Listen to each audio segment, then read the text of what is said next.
My name is Alexander Grant, and I'm 63 years old now. This story takes place 11 years ago, when I was 52 and learning one of the most important lessons of my life from the most unexpected teacher.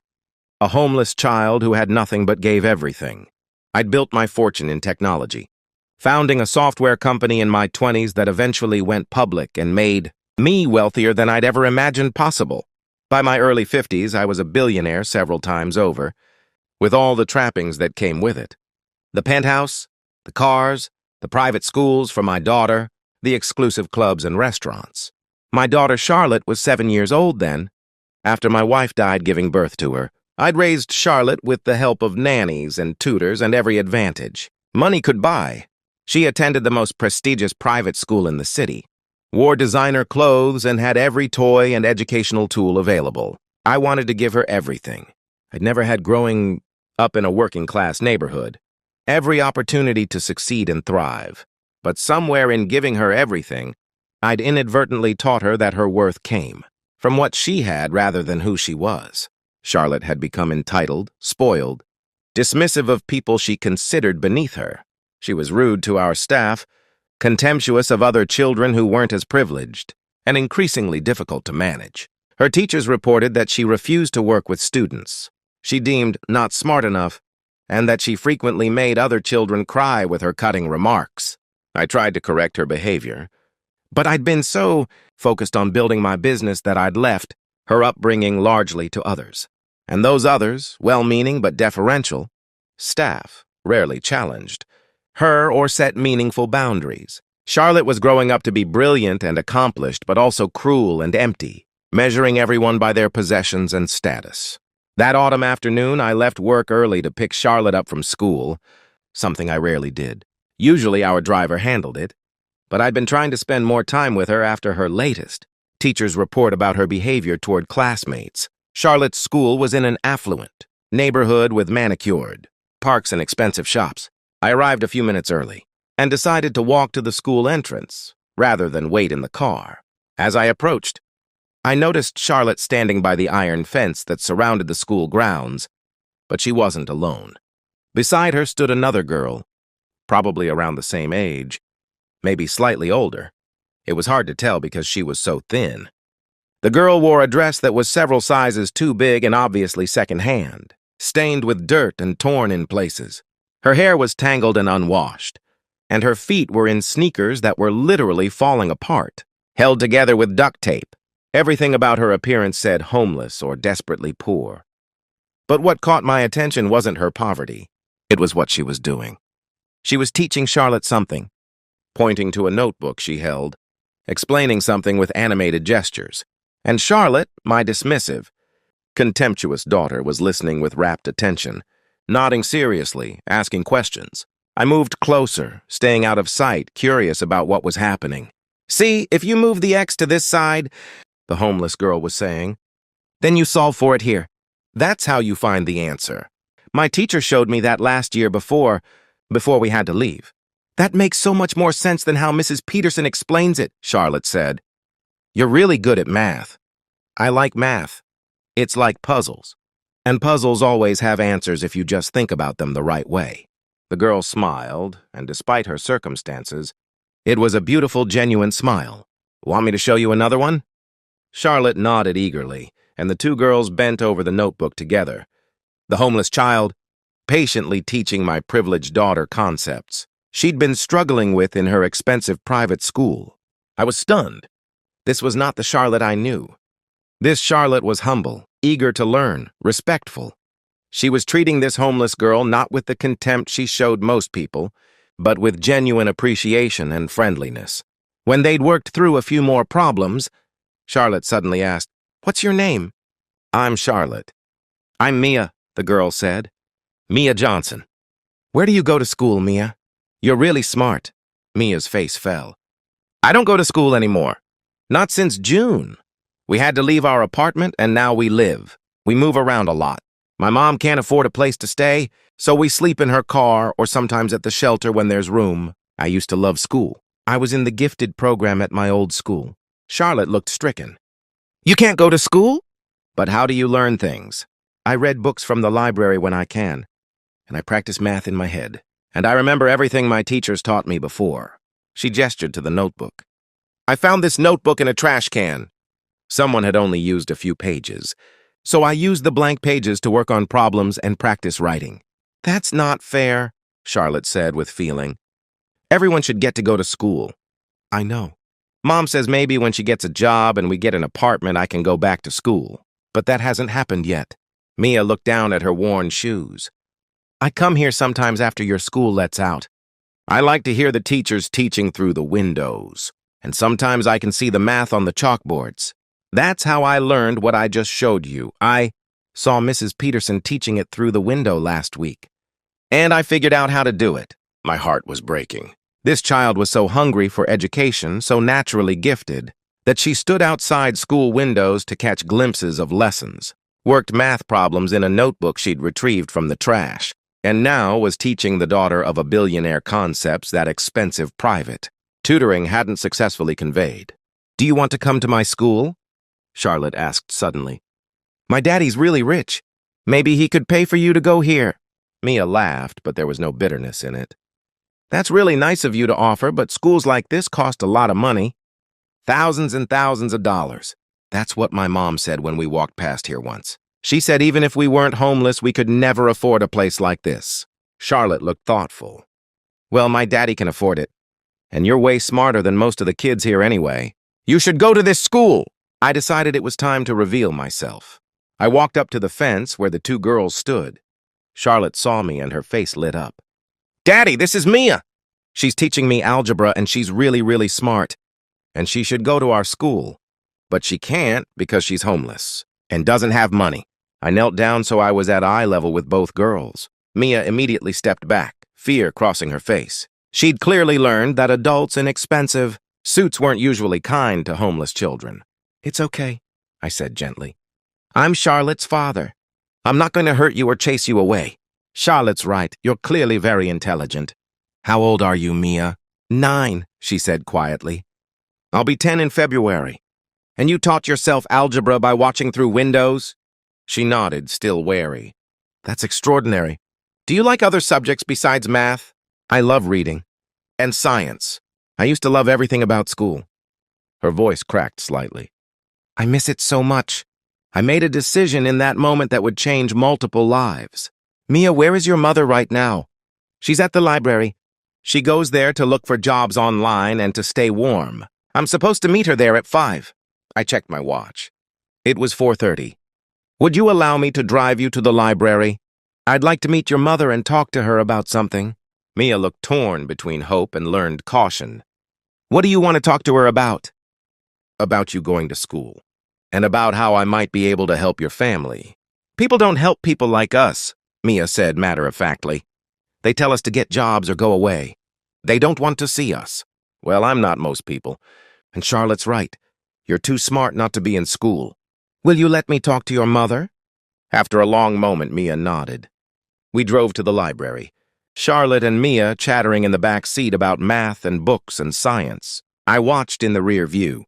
Mirror as my daughter, who'd been so cruel to other children, treated Mia with genuine warmth and respect, asking her opinions, listening to her answers, sharing her own thoughts without condescension.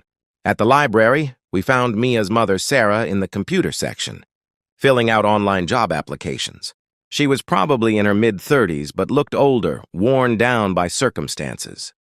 When she saw Mia with two strangers, alarm flooded her face. Mia, who are these people? It's okay, Mom. This is Charlotte from the private school, and this is her dad.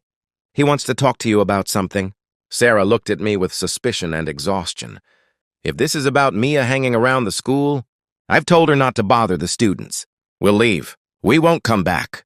No, please, I said. That's not why I'm here. I saw Mia teaching my daughter mathematics that Charlotte's been struggling with despite expensive tutoring. Your daughter is exceptionally gifted. I'd like to help her continue her education. Sarah's eyes filled with tears. We don't need charity. We're doing fine. Mom, Mia said quietly. We're not doing fine. We slept in the car last night because the shelter was full. You haven't eaten today because you gave me your food, and I haven't been to school in 5 months. Sarah's composure crumbled. She sat down heavily, putting her face in her hands. I'm trying. I'm trying so hard, but it's never enough. I lost my job when the company downsized. Then we lost our apartment.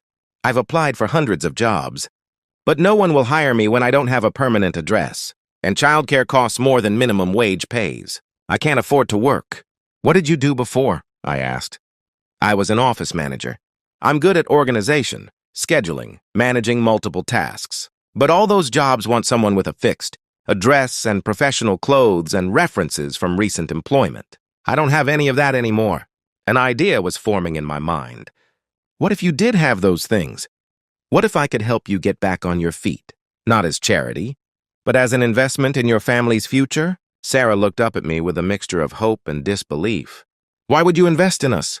You don't know us. I know your daughter is brilliant and deserves an education. I know you're working hard to provide for her despite impossible circumstances. And I know that my own daughter, who's been spoiled and entitled, just showed genuine kindness and respect to Mia, something she hasn't shown to anyone in months. That tells me there's something special about your family. Over the next hour, in a quiet corner of the library, Sarah and I talked. I learned about her journey from stable employment to homelessness, about the cascade of setbacks that had destroyed her financial stability, about her desperate efforts to maintain some normalcy for Mia despite their circumstances.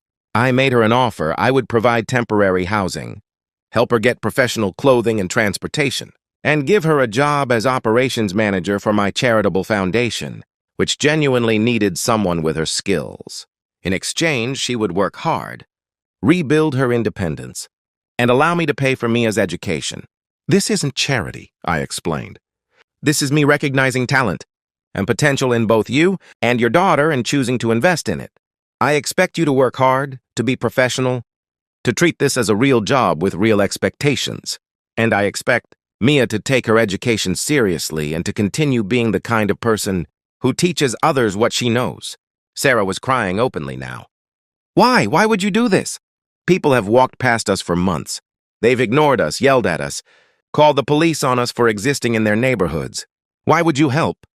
Because your 9-year-old daughter taught my 7-year-old daughter not just algebra, but something more important. That intelligence and worth aren't determined by how much money you have or how clean your clothes are. Mia treated Charlotte with respect and patience, even though Charlotte has everything and Mia has nothing. That's remarkable character, and character deserves to be supported. I looked at Mia, who was listening intently. And because a child who finds a notebook in the trash and uses it to practice math, who stands outside schools to hear lessons through windows, who teaches other children, because she loves learning, that child deserves every opportunity to develop her gifts. That conversation 11 years ago started a relationship that has enriched all our lives immeasurably. Sarah started working at my foundation and proved to be one of the most capable people I've ever employed. She moved from operations manager to director of programs, using her own experience with homelessness to design more effective support systems for families in crisis. Mia enrolled in Charlotte's school and thrived. She graduated as valedictorian 6 years later, then went to university on a full scholarship, majoring in mathematics and education. She just completed her doctorate in mathematics education and now develops curriculum for underserved schools, ensuring that students from disadvantaged backgrounds get the same quality of math instruction as privileged children. But the most profound change was in Charlotte, watching Mia succeed despite having started with nothing, seeing how intelligence and character could exist without privilege, understanding that kindness and generosity meant more than possessions. These lessons transformed my daughter from an entitled, cruel child into a compassionate, thoughtful young woman. Charlotte is 18 now, starting college with plans to study social work and education policy. She volunteers weekly at homeless shelters and tutors children from low-income families.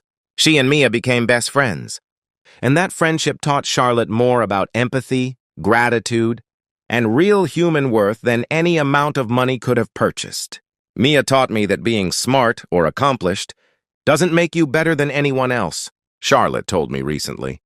She had every reason to be bitter about what happened to her family, but instead she used her gifts to help others, starting with teaching me algebra when I was struggling.